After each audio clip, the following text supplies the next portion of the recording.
Good morning, students.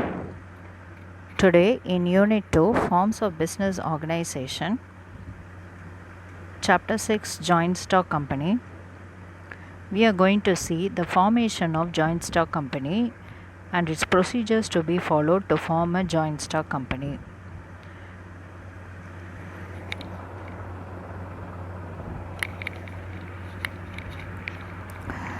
The whole process of the company form of organization can be divided as 4 steps as given below. One is promotion of a company, another one is registration of a company, next is certificate of incorporation, and next commencement of the business. So we are going to discuss these 4 divisions for company's formation. First, promotion of a company. A business enterprise does not come into existence on its own. It comes into existence as a result of effort of an individual or group of people or an institution. That is, it has to be promoted by some person or persons. The process of promotion begins with the conceiving of an idea and ends when that idea is translated into action. That is, the establishment of business enterprises and commencement of its business. So here you see, children, we are going to study how a company is going to be promoted, how it can be promoted. ஒரு company form பண்ணணும் அப்படின்னா அந்த company பார்த்திங்கன்னா அதோட சொந்த இதில் உருவாக்க முடியாது. ஸோ எப்படி கம்பெனி ஃபார்ம் ஆகும் அப்படின்னா, ஒரு இண்டிவிஜுவலோட முயற்சியாக இருக்கலாம், இல்லை ஒரு குரூப் ஆஃப் பீப்புள், இல்லைன்னா ஒரு இன்ஸ்டியூஷனோட முயற்சியாக இருக்கலாம். So then only the company can be formed. அப்போது என்ன சொல்கிறாங்க அப்படின்னா, அந்த கம்பெனியை யாராவது ஒருத்தர் ப்ரொமோட் பண்ணணும். Okay, so it can be an individual or a group of person. இப்போ இந்த நம்ம கம்பெனி ஆரம்பிக்கலாம் அப்படின்னு சொல்லிட்டு ஒருத்தர் சொன்னாங்க அப்படின்னா, that is called as the beginning of idea of forming a company. You got me, students? The establishment of business enterprise and commencement of his business. So எப்போ ஒருத்தர், அது இண்டிவிஜுவலாக இருக்கலாம், இல்லை குரூப்பாக இருக்கலாம், அவங்க இந்த மாதிரி ஒரு ஐடியா சொல்கிறாங்கன்னு வச்சுக்கோங்க. அதாவது நமக்கு ஒரு company form of organisation start பண்ணலாம் அப்படின்னும் போது, that is a first step in the procedure for starting the company. With that, the establishment of business enterprise comes and the commencement of the business also starts. Commencement of the business அப்படின்னா என்ன? பிஸ்னஸோட தொடக்கம். ஒரு company form of organisation மூலயமா ஒரு business தொடங்கப்படுது. You got me, students? So யார் அந்த idea company ஆரம்பிக்கலாம் அப்படின்னு அந்த ஐடியா கொடுக்குறாங்களோ அவங்கள தான் நம்ம ப்ரொமோட்டர்னு சொல்லுவோம். ஸோ அங்கேருந்து தான் ஒரு கம்பெனி எஸ்டாப்ளிஷ் ஆகிறதுக்கு ஃபஸ்ட்டு ஸ்டெப் எடுக்கிறோம். நெக்ஸ்ட்டு இப்போ ப்ரொமோட்டர், இப்போ இந்த ப்ரொமோஷன் நம்ம ப்ரீவியஸ் செஷனில் படித்தோம். Now we are going to study the promoter of a company. A successful promoter is a creator of wealth and an economic profit அப்படின்றாங்க. The person who is concerned with the promotion of business enterprise is known as a promoter. அப்போது ஒரு idea making is a first step. நம்ம ஒரு company ஆரம்பிக்கலாம் அப்படின்னா idea சொல்கிறது தான் ஒரு ஃபஸ்ட் ஸ்டெப். அப்போ அந்த பர்சன் என்ன பண்ணுறாங்க அப்படின்னா, ஒரு கம்பெனி உருவாகிறதுக்கு காரணமாக இருக்காங்க. So he is called as a promoter. Now what he does is that he conceives the idea of starting a business and take all the measures required for bringing the enterprise into existence. இப்போ இந்த idea கொடுத்தது promoter தான். இப்போ இந்த கம்பெனியை உருவாக்கணும் அப்படின்னும் போது the promoter only is going to take the necessary measures. அதுக்கு அந்த ஒரு கம்பெனியை உருவாக்குறதுக்கு என்னென்ன நம்ம ஸ்டெப்ஸு எடுக்கணுமோ அந்த ஸ்டெப்ஸ் எல்லாம் எடுக்கிறது யார்? ப்ரொமோட்டர். ஓகே, ஸோ இப்போ நம்ம பார்த்தோம் அப்படின்னா அந்த ப்ரொமோட்டர் அப்படின்றதுக்கு ஒரு வெரி குட் எக்ஸாம்பிள் எடுத்துட்டோம் பாருங்கள். Dhirubhai Ambani is a promoter of Reliance Industries. Okay, அப்போ ரிலையன்ஸ் இண்டஸ்ட்ரீஸோட ப்ரொமோட்டர் யார் அப்படின்னா, who form the idea to form this Reliance Industries அப்படின்னா Dhirubhai Ambani. You got me, students? Okay, so he is the promoter of this Reliance Industries. Okay, the promoter find out the ways to collect money, investigate business ideas, arranges for finance, assemble resources and establish a going concern. இப்போ அந்த promoter என்ன பண்ணுறாங்க அப்படின்னா, first company start பண்ணணும் அப்படின்னு ஒரு idea வந்துருச்சு. இப்போ அந்த கம்பெனி ஸ்டார்ட் பண்ணுறதுக்கு தேவையான பணத்தை கலெக்ட் பண்ணணும், isn't it not? ஸோ அந்த பணம் கலெக்ட் பண்ணுறதை தான் வந்து ஒரு இண்டிவிஜுவல்னால் ஒரு கம்பெனிக்குள்ளே எல்லா பணத்தையும் வந்து போட்டு பிஸ்னஸ் ஆரம்பிக்க முடியாது. ஏன்னா ஒரு கம்பெனி அப்படின்னும் போது அதுக்கு ரிசோர்ஸஸ் வந்து நிறையா தேவை, முக்கியமாக ஃபினான்ஷியல் ரிசோர்ஸஸ். அப்போ அந்த ஃபினான்ஷியல் ரிசோர்ஸஸை வந்து எப்படி கேதர் பண்ண முடியும் அப்படின்றது அந்த ப்ரொமோட்டர் வந்து திங்க் பண்ணணும். ஸோ அதுக்கு ஒரு ஸ்டெப்பு தான் வந்து இந்த பப்ளிக் கிட்டேருந்து பணத்தை நம்ம கலெக்ட் பண்ணலாம் அப்படின்ற அந்த ஐடியா. ஓகே, ஸோ பப்ளிக் கிட்டேருந்து சும்மா கலெக்ட் பண்ணால் கொடுப்பாங்களா? இல்லை. அப்போ பப்ளிக்கு ஒரு சோர்ஸ் வேணும் இல்லையா? பப்ளிக் வந்து பணம் கொடுக்குறாங்க அப்படின்னா அவங்களுக்கு அதனால் என்ன கெயின் அப்படின்றத பப்ளிக் பார்ப்பாங்க இல்லையா? ஸோ நம்ம என்ன பண்ணுறோம் அப்படின்னா, இந்த பப்ளிக்கை வந்து நம்ம கம்பெனியோட ஷேரை வாங்க சொல்கிறோம். ஸோ கம்பெனியோட ஷேர்ஸை வாங்க சொல்கிறோம் அப்படின்னா என்ன மீனிங் அப்படின்னா, சப்போஸ் இப்போ நான் ஒரு பிஸ்னஸ் ஃபார்ம் பண்ணலாம், ஒரு கம்பெனி ஆரம்பிக்கலாம் அப்படின்னு மிஸ் வந்து ஒரு ஐடியா ஃபார்ம் பண்ணிட்டேன். ஓகே ஸ்டூடெண்ட்ஸ், அப்போ இப்போ யார் ப்ரொமோட்டர்? நான் தான் ப்ரொமோட்டர். இப்போ நான் என்ன பண்ணணும், அந்த கம்பெனி ஸ்டார்ட் பண்ணுறதுக்கு என்ன ப்ராடக்ட்டுன்னு டிசைட் பண்ணிவிட்டேன், எவ்வளோ ப்ரொடக்ஷன் பண்ணுற போகிறேன்னு டிசைட் பண்ணிவிட்டேன். இப்போ என் கைக்கு எவ்வளோ அமௌண்ட் வேணும் அப்படின்றத டிசைட் பண்ணிட்டேன். ஆனால் எனக்கு எந்த அமௌண்ட்டும் இல்லை, என் கையில் அமௌண்ட் இல்லை. என்னோடய ஃப்ரெண்ட்ஸ் கிட்டேருந்து, என்னோடய ரிலேட்டிவ்ஸ் கிட்டேருந்து நான் கொஞ்சம் அமௌண்ட்டெல்லாம் நான் வாங்கி வச்சுருக்கேன். என்னோடய சேவிங்ஸ்லேருந்து கொஞ்சம் அமௌண்ட்டெல்லாம் போட்டிருக்கேன். But it is not sufficient for me to start a company. இப்போ நான் என்ன பண்ணுறேன் அப்படின்னா, அடுத்த ஸ்டெப்புக்கு போகிறேன். அந்த அடுத்த ஸ்டெப் என்ன அப்படின்னா, பப்ளிக் கிட்ட நான் பணத்தை கேட்க போகிறேன். ஓகேவா? ஸோ இப்போ நான் வந்து ஒரு குட் பிஸ்னஸ் மேன். ஓகேவா? ஸோ அந்த பிஸ்னஸ் மேன் வந்து பிஸ்னஸ் ஐடியாஸ் இருக்குது, பிஸ்னஸ் ஸ்டார்ட் பண்ணுறதுக்குள்ளது, பிஸ்னஸ் ரன் பண்ணக்குள்ள எல்லா கேப்பபிலிட்டிஸும் இருக்குது, talent, skills we are having. Consider like that. Okay students, now what I am going to do is that I am going to give advertisement that I am going to start a company, and about my ideas I am going to tell to the public through pamphlet, through prospectus, through medias I will tell. Now the people, when they read about it, they get an impression on me, isn't it? They get some belief on me, and then they find me useful means, and my product is useful means, they will come forward to invest in my company. So அந்த invest in my company அப்படின்னா என்ன அப்படின்னா, இப்போ மக்கள் வந்து எடுத்துக்கலாம், ஒரு 50,000 கொடுக்கறதுக்கு ஒருத்தர் முன் வருவார். ஒருத்தர்கிட்ட 1 lakhs இருக்கும், அந்த 1 lakh கொடுக்க முன் வருவார். இன்னொருத்தர்கிட்ட 5 lakhs கூட இருக்கும், அந்த 5 lakhs கூட என்கிட்ட கொடுக்க முன் வருவார். ஸோ அவங்கக்கிட்ட இருக்க பணத்தை என்கிட்ட கொடுக்குறாங்க. ஏன் அப்படின்னா, அவங்களுக்கு அந்த பிஸ்னஸ் டாக்டிக்ஸ் பண்ண முடியாமல் இருக்கலாம், பிஸ்னஸ் டெக்னிக் பண்ண முடியாமல் இருக்கலாம், இல்லை அவங்களுக்கு டைம் இல்லாமல் இருக்கலாம். பட் அவங்கக்கிட்ட பணம் வந்து ஐடியலாக இருக்குது. இப்போ அந்த பணத்தை நம்ம எதையாவது செய்யணும்னு சொல்லி என்கிட்ட பணத்தை கொடுக்குறாங்க. இந்த மாதிரி ஒவ்வொருத்தரும் கொடுக்கும் போது எனக்கு ஒரு அமௌண்ட் கலெக்ட் ஆகுது. ஸோ நான் ஒரு டார்கெட் ஃபிக்ஸ் பண்ணியிருக்கேன். என்ன ஃபிக்ஸ் பண்ணியிருக்கேன் அப்படின்னு சொன்னால், let us keep an amount of 1 crore. அப்போ 1 crore rupees-ஐ வந்து நான் கலெக்ட் பண்ணணும். ஸோ இந்த 1 crore rupees தான் நான் பப்ளிக்கு ஒரு 25 lakhs கிட்ட நான் மிஸ் போடுறேன்.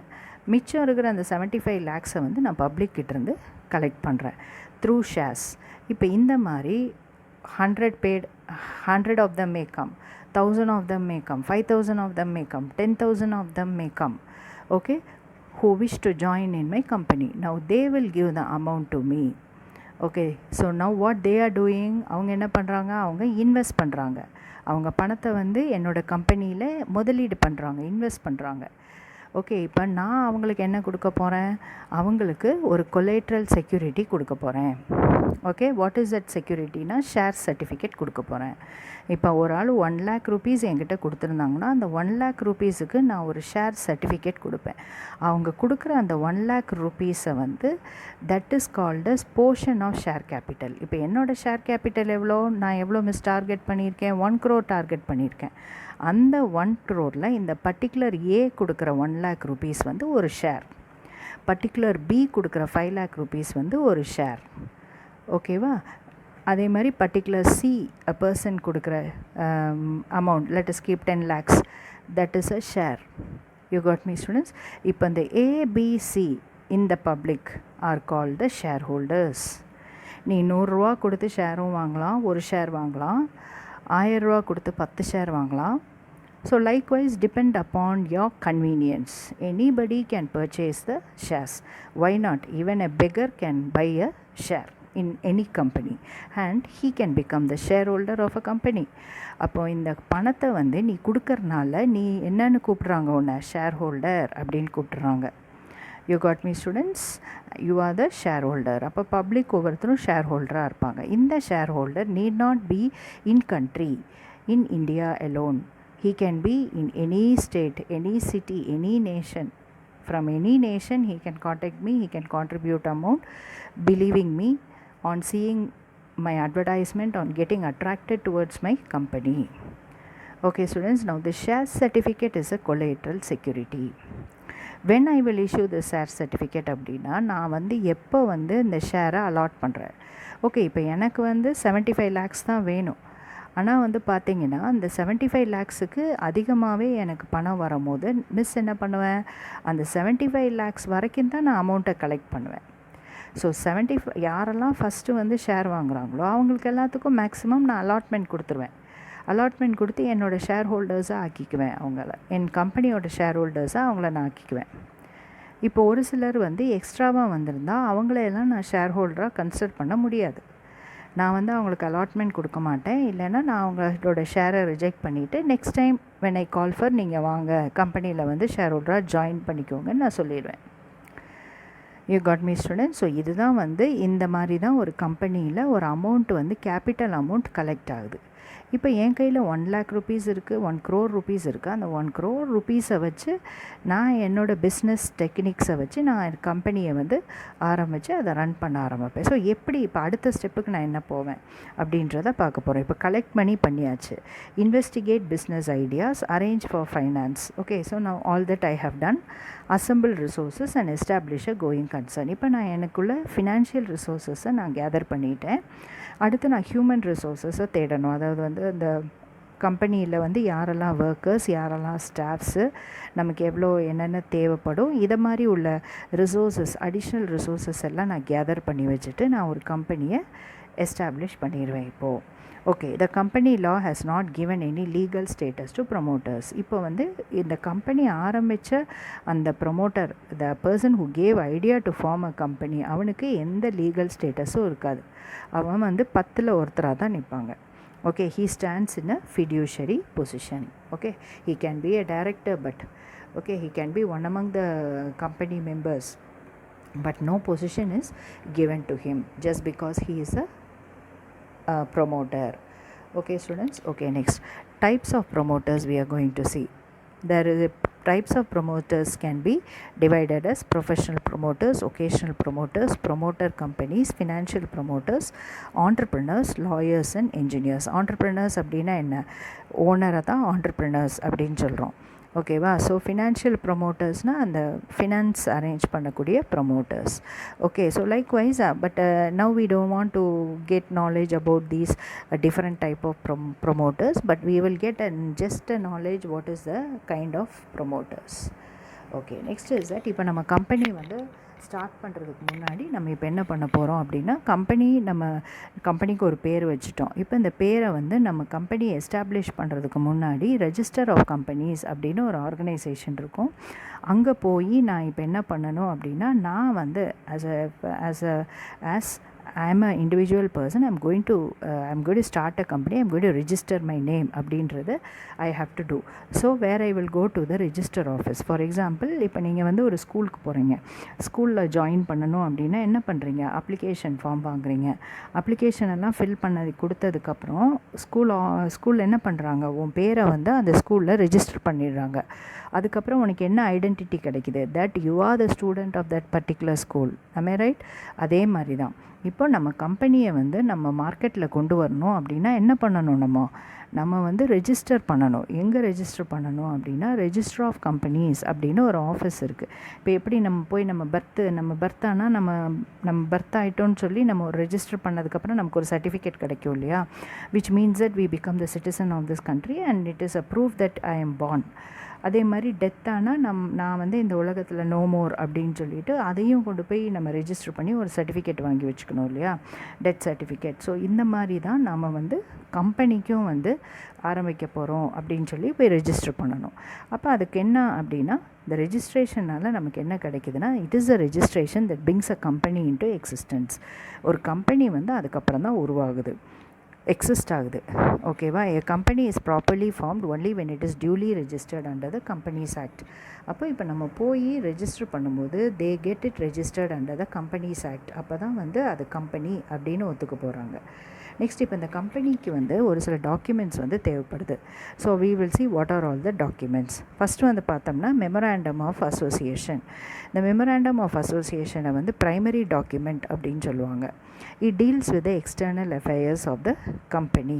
அதாவது கம்பெனிக்கும் அவுட்சைடர்ஸ்க்கும் உள்ள ரிலேஷன்ஷிப்பை பற்றி எல்லா இன்ஃபர்மேஷனும் இந்த மெமராண்டம் ஆஃப் அசோசியேஷனில் கிடைக்கும். இந்த மெமராண்டம் ஆஃப் அசோசியேஷனை ஃபஸ்ட்டு கம்பெனி வந்து ப்ரிப்பேர் பண்ணி வைக்கணும்.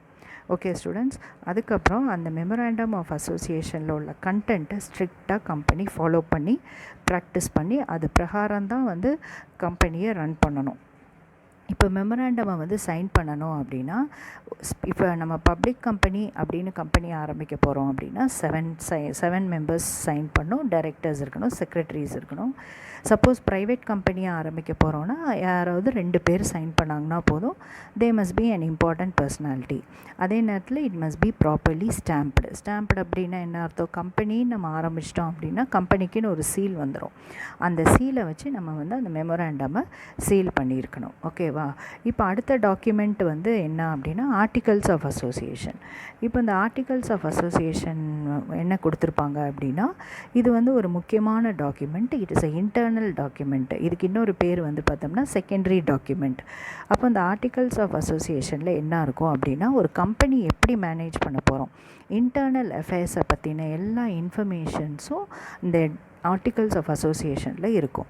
ஸோ இந்த மெமராண்டம் ஆஃப் அசோசியேஷனையும் ஆர்டிகல்ஸ் ஆஃப் அசோசியேஷன் டாக்குமெண்ட்டில் என்ன கொடுத்துருக்கோ அதுக்கு தகுந்த மாதிரி தான் கம்பெனி வந்து ரன் பண்ணுவாங்க. You got me students? அப்போ மெமராண்டம் சைன் பண்ண பர்சன்ஸ் எல்லாம் ஆர்டிகல்ஸ் ஆஃப் அசோசியேஷனையும் சைன் பண்ணும். இதுதான் 2 முக்கியமான டாக்குமெண்ட்ஸ், இம்பார்ட்டண்ட் டாக்குமெண்ட்ஸ் இந்த company form of organisation.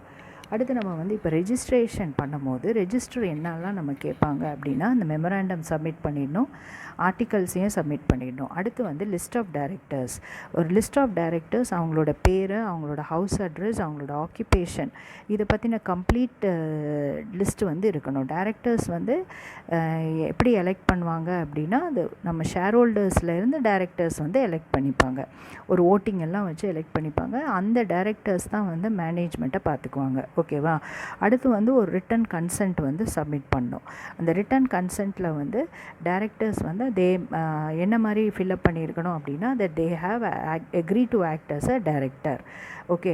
And then regarding the qualification shares. இப்போ டைரக்டர் அப்படின்னா ஒரு சில அமௌண்ட்டை வந்து ப்ரிலிமினரியாக ஷேர்ஸில் இன்வெஸ்ட் பண்ணியிருக்கணும். அந்த ஷேரை வந்து நான் வாங்கியிருக்கேன் அப்படின்ட்டு அதை வாங்கினா தான் அவர் வந்து eligible to become a director. இப்போ அது வாங்கினதுக்குள்ள ப்ரூஃபை வந்து அவர் வந்து அட்டாச் பண்ணியிருக்கணும். நெக்ஸ்ட் வந்து பார்த்தோன்னா notice of address of registered office. அப்படின்னா நம்ம கம்பெனி ஸ்டார்ட் பண்ண உடனே நம்ம கம்பெனிக்குன்னு ஒரு அட்ரஸ் வந்துடும். அந்த அட்ரஸை வந்து ரெஜிஸ்டர் பண்ணியிருக்கணும். ஓகேவா? ஸோ அந்த அட்ரஸ் வந்து எந்த அட்ரஸ்ன்னு சொல்லிவிட்டு அது கிளியராக வந்து அது ஒரு டாக்குமெண்ட், ஒரு நோட்டீஸ் மாதிரி ரெடி பண்ணி அதையும் வந்து நம்ம ரெஜிஸ்டர்கிட்ட சப்மிட் பண்ணணும். You got me students? Okay. Next ஒரு ஸ்டாட்டுட்டரி டிக்ளரேஷன்ஸ். அதாவது a statutory declaration by any advocate of Supreme Court or for a High Court or an attorney or a pleader entitled to appear before High Court or a practicing chartered accountant in India who engages in the company forms or by a person indicated in the articles as directors, managing director, secretary or manager of a company, mentioning that the requisites of the act and the rules thereunder have been compiled with. It is to be filed with the Register of Companies. Companies. So ஒரு தனியாக ஒரு statutory declaration sign பண்ணியிருக்கணும். அந்த statutory declaration வந்து supreme court ஒரு high கோர்ட்டில் work பண்ணுறவங்க, இல்லைனா ஜட்ஜ் இல்லைனா லாயராக வந்து அப்பீல் ஆக போகிறவங்க, இல்லைன்னா சார்ட்டர்ட் அக்கௌண்ட் ப்ராக்டிஸ் பண்ணிகிட்டு இருக்கிறவங்க. ஸோ இந்த மாதிரி அண்ட் தே ஹாவ் டு ஒரு செக்ரட்டரி இல்லை managing director of a company. So இவங்க எல்லாருமே வந்து ஒரு சைன் போட்டிருக்கணும் தட் அவங்க வந்து அந்த கம்பெனியோட ரூல்ஸ் அண்ட் ரெகுலேஷனுக்கு கம்பைல் பண்ணுறாங்க, தட் இஸ் ஒத்துக்கிறாங்க அப்படின்னு சொல்லிட்டு அதை சைன் பண்ணி அதை வந்து ஒரு ரெஜிஸ்டர் ஆஃப் கம்பெனிஸ் கிட்ட நம்ம வந்து கொடுத்துடணும், ஒரு ஸ்டாட்டுட்டரி டிக்ளரேஷன். ஓகே, இப்போ இதெல்லாம் நம்ம செஞ்சு முடித்தோடனே நமக்கு ஒரு சர்டிஃபிகேட் கொடுத்துருவாங்க, that is certificates of incorporation. இப்போ ஆன் ரெஜிஸ்ட்ரேஷன் ஆஃப் மெமோராண்டம், இப்போ இந்த மெமோராண்டம் ஆர்டிகல்ஸ் அப்புறம் அந்த அதர் டாக்குமெண்ட்ஸ், அதாவது படித்தோம் இல்லையா, list of directors, written consent, அட்ரஸோட ப்ரூஃபு. ஓகே, இது 3 மாத்திரம் நம்ம கரெக்டாக பண்ணிட்டோம் அப்படின்னா நமக்கு என்ன கிடைக்கும் அப்படின்னா ஒரு சர்டிஃபிகேட் கொடுப்பாங்க. அந்த சர்டிஃபிகேட் பேர் வந்து சர்டிஃபிகேட் ஆஃப் இன்கார்பரேஷன். இந்த சர்டிஃபிகேட் ஆஃப் இன்கார்பரேஷனோட ப்ரூஃப் என்ன, எவிடன்ஸ் என்ன அப்படின்னா உன்னோட கம்பெனி வந்து இன்கார்பரேட் ஆயிடுச்சு, அதாவது நீ பிறந்துட்ட அப்படின்றது, அந்த company has given birth as per the companies act of 2013 அப்படின்றத வந்து இது பண்ணிக்கலாம். ஸோ அதுக்கப்புறம் வந்து பார்த்தோம் அப்படின்னா இப்போ சர்டிஃபிகேட் ஆஃப் இன்கார்பரேஷன் கிடைச்ச உடனே நீ வந்து ஒரு ப்ரைவேட் கம்பெனி ஆரம்பிக்கிறேன்னா நீ வந்து ஸ்டார்ட் பண்ணிடலாம் கம்பெனியை. அதே நேரத்தில் நீ ஒரு பப்ளிக் கம்பெனி ஆரம்பிக்கிற அப்படின்னா இன்னும் அடிஷ்னல் ஸ்டெப்ஸ் அப்படின்றத நீ ஃபாலோ பண்ணணும். அந்த அடிஷ்னல் ஸ்டெப்ஸ் தான் வந்து இந்த statutory declarations. You got me students? இப்போ பாருங்கள், certificate of commencement of business. இப்போ as soon as a private company gets a certificate of incorporation, it can commence a business. A public company can commence its business only after certificate of commencement of business. அப்போ public company வந்து certificate of commencement பிஸ்னஸ்னு ஒரு சர்டிஃபிகேட்டை வாங்கணும். ஓகேவா? So அப்போ public கம்பெனிக்கு certificate of இன்கார்பரேஷனும் வேணும். Okay, so a public company issues a prospectus for inviting public to subscribe to the share capital. So இதில் வந்து பார்த்திங்கன்னா ஒரு கம்பெனி நம்ம வந்து கம்பெனி ஸ்டார்ட் பண்ணுறோன்னு சொல்லியிருக்கோம் இல்லையா, அந்த கம்பெனி ஸ்டார்ட் பண்ணும்போது first I have to decide நான் வந்து ப்ரைவேட் கம்பெனியாக ஸ்டார்ட் பண்ணுறேன்னா இல்லை பப்ளிக் கம்பெனியாக ஸ்டார்ட் பண்ணுறேன்னா அப்படின்னு அந்த டிசிஷன் ஃபஸ்ட் எடுக்கணும். ஏன்னா அதுக்குண்டான ப்ரொசீஜர்ஸ் வந்து இஸ் டிஃப்ரெண்ட்.